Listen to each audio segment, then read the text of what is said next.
Hello, everyone, and welcome back to Tunic. It's time to continue our trek through the mines now that we have the gas masks. So, that unfortunately does not mean I will not get shot, though, or hit by big swords. At least you can take a couple of Wait, shots did he now. just shoot through the thing? Yeah, apparently. Oh my god. That's a bit weird, because that's Garbo. That does look like a solid object that you should be able to take cover behind, but I guess not. Ooh. Yeah, with the laser guns and the tall towers and the steampunkish machinery, this is looking Final Fantasy VII more and more as we go. I mean, all's fair in love and war, and this is war. You just hookshotted one of those guys through the scaffolding they were standing on. Yep. Yeah, I mean, if they can ignore collision, we should be able to too. As long as everyone plays by the same rules, I'm fine with it. Get them bottlenecked.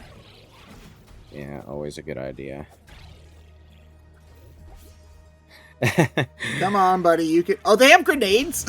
Yeah. I'm just thinking Yeah. I'm just thinking of all the times in Three Houses where I just parked Edelgard in front of a bottleneck and watched as the enemy destroyed themselves on her axe. I love when Fire Emblem enemies are dumb enough to think, oh yeah, I'm just gonna walk into the enemy that can very clearly kill me in one shot, and then do that, and then. Yay, more experience for Ike. I mean, I guess eventually, since they hit first, like if they did that 40 times in a row, they might kill the unit at some point. But at what cost? Yeah. That's when you turn off the attack. You just de-equip them. So they're dodging everything. You just let them, let the other units you level up on them. Oh, Shinon, and your provoked status. I mean, I guess it makes sense. It's like, who am I going to hit? The person who can fight back or the person who can't? And it's like, well, when you say it like that, it seems reasonable. Well, the thing is, Fire Emblem units are generally programmed to prioritize certain targets, and those certain targets often include the win condition targets. So if you park Edelgard or Byleth somewhere, for example, there's a very good chance that the enemy is going to target them. The problem with that from the enemy's perspective is that, those units are precisely the units that get extremely broken powerful as they level up. So they're not likely to win when they target them. Oof. I mean, when I think about it, just from a lore standpoint, it kind of makes sense because you're on the battlefield. You see Mr. Commander over there, and then you get it in your head, I could be the one. I could be the hero, and then they charge it. I don't know. Yeah. Even though it's they stupid know of they them. live in the Fire Emblem universe, and if Tim, the crippled orphan, dies on the battlefield, then they win the entire fight. So, But who needs courage when you have a gun? Oh Triforce god, of I gun. love this thing. This is great. It's a spread shot, but it consumes a ton of magic, though. It does. It looks like a flintlock. Huh. Now I'm getting Fable 2 flashbacks. I always wanted to play Fable 2. It's a good game. It's probably the most well put together of the Fable games overall. Do you have to play Fable 1 to play Fable 2? No, although playing Fable 1 does give you some context as to who the Blind Seer is. I see. Yeah, it's but it's you get the general gist of the connection between the two games. Otherwise, it's Gotcha. the Guild of Heroes is the organization you work for in the first game, and they're this long gone, ruined organization now. So it's just extra context and little Easter eggs almost. Yeah, I would not say that Albion is a particularly well fleshed out world, although it is a bit more important to play Fable 2 before Fable 3 than it is to play Fable 1 before either of the others. I see. Yeah, well, Did I've they always ever been interested in re-release Fable. those games? Because I don't remember them ever getting an HD port at any. They haven't. In fact, I think the only one that's even available on the only ones that are available on Fable 1 got a remake/remaster, Oh, which is okay. to say, it's the original game on a slightly newer engine with HD models modded in. It's not very different from the original. Yeah, because I think Fable 2 was like a 360 game, right? So Fable 2 was 360, yeah, and I think to date it's the only one that is exclusive to its own console. Okay. Fable 3 has a PC version. It's an old PC version, so it might take some fiddling to get it working on a modern system, but I played the PC version. It works fine, well enough. I do find it very funny that PC games from like 1995 are relatively easy to get working, but like if you want to play a PC game from like 2006, it's like, oh god. That was the Good luck era with when graphics hardware was in major flux. So yeah, compatibility is a problem. Half the time, it was a chore to get them to work on PCs of the time, just because you didn't buy the correct graphics card when you put it together. Yeah. Ugh. That was also a fair bit before making your own PC was a super common thing to do.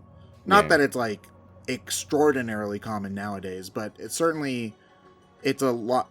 Buddy, are you okay? Oh no, he's mining. Oh, okay. I thought that they were like trying to attack you. No. It's just the placement of that one enemy didn't make it super obvious what he was swinging his sword at. I mean, I guess I also just didn't think that the Cloud Strife's Buster Sword would make a particularly effective pickaxe, you know? Well, I mean, yeah. At the same time, in Tears of the Kingdom, if you're going around the depths, all the monsters down there are mining with just like a stone on a stick. That, you see, but that makes more sense than Cloud Strife's Buster Sword, though.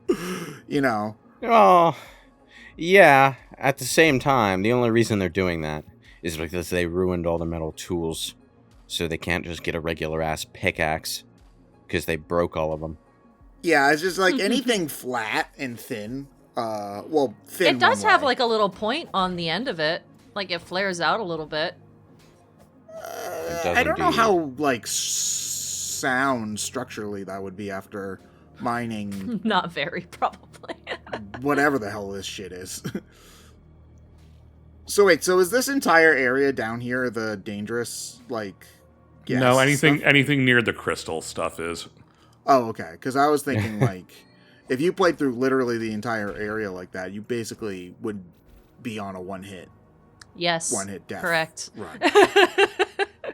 You're correct there. Sobs. Which would be why they put the gas mask where it was, so that you could explore this area more. Sobs and stupid. Ah, there you are. I need the treasure chest. Need to open them all. You could All have for just 20 walked bucks. by that guy. I could have, but I needed the money.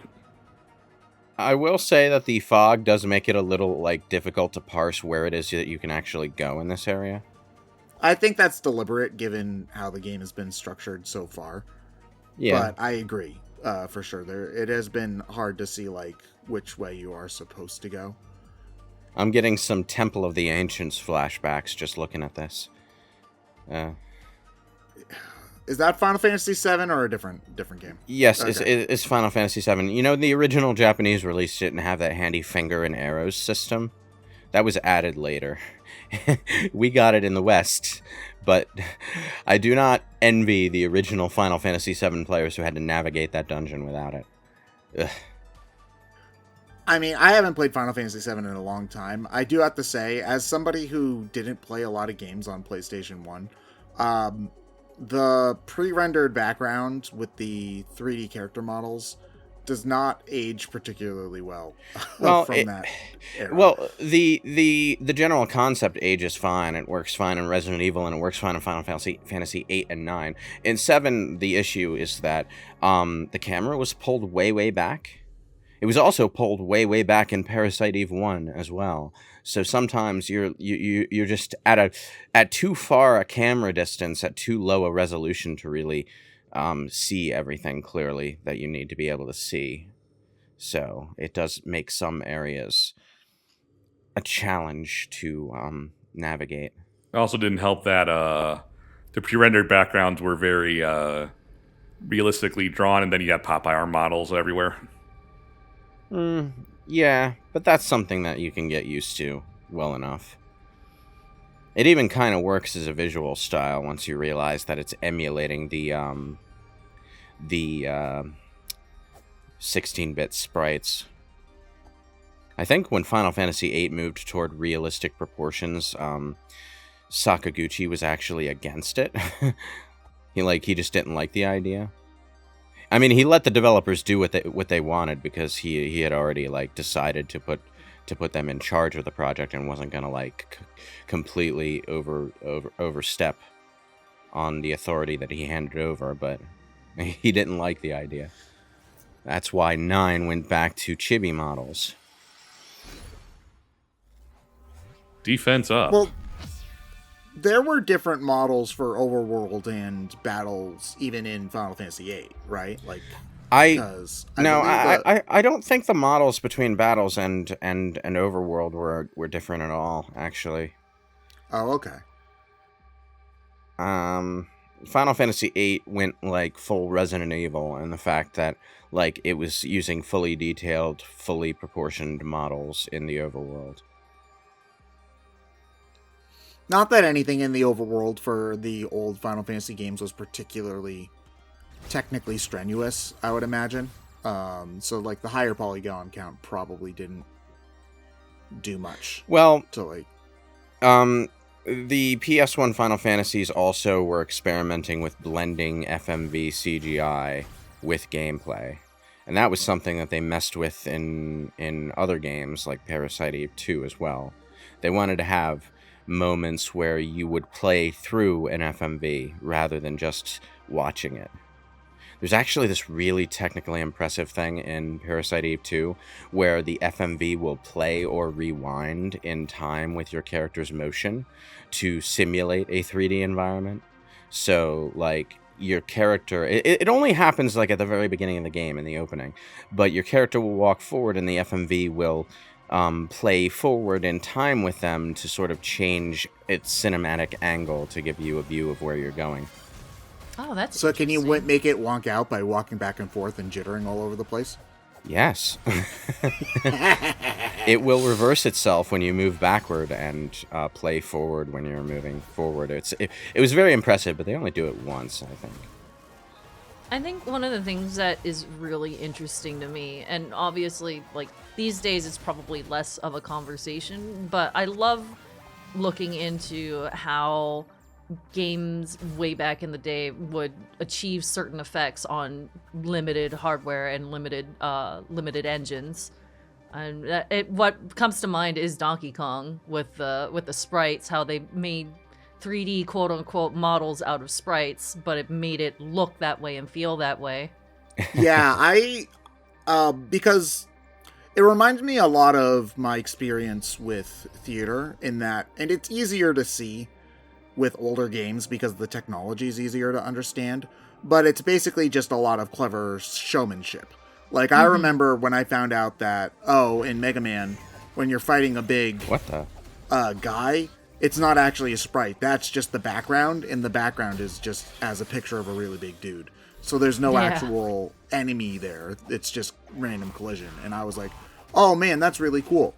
Modern games, I'm sure, do smoke and mirrors like that all the time, but it's probably extremely high definition smoke and 4K mirrors. So I don't know how it works. It depends. You tend to see that kind of trickery more in lower budget or mid budget games than you do in modern AAA games, which are always looking for a way to do things in the most technically intensive way possible, which usually means doing the thing that it looks like they're doing.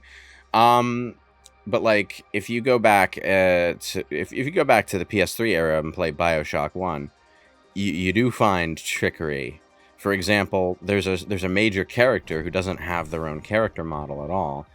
They only appear as a silhouette behind glass. And the reason they only appear as a silhouette behind glass is because instead of making a model for that character, they instead used a regular enemy model and just obscured it with the glass. There's another example of that, which I'm not sure if it's intentional or not, or just they didn't want to make new models, but in Silent Hill 2, the original, they're all James model. All the dead bodies you find are all James models. Oh, I think that is actually intentional. Like it's Okay. like it's supposed to it's supposed to creep James out or creep the player out if they like look close enough to realize it.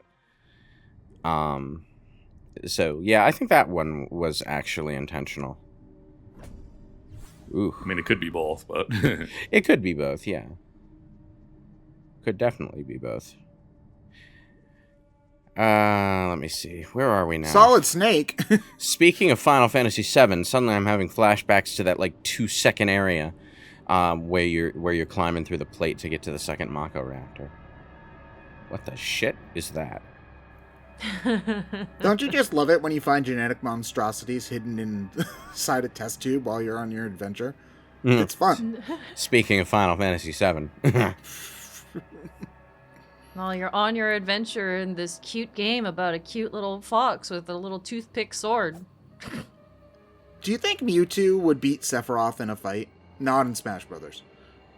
What in the hell is this? Like, seriously, what are we looking at here? I just keep thinking of Mewtwo. Somebody did the Pokemon clone glitch and cloned 15 Mewtwo's. I'd have a team of 15 Mewtwo's if I could get away with it. But you only have 6 spaces. Yeah. If you follow the Pokemon League's stupid rules, nothing's stopping you from I can hold 99 Pokeballs in my bag. Who says I need to have only 6 full ones at any given time? Well, I suppose if they all had the same Pokemon in it, it wouldn't matter if you got them mixed up, huh?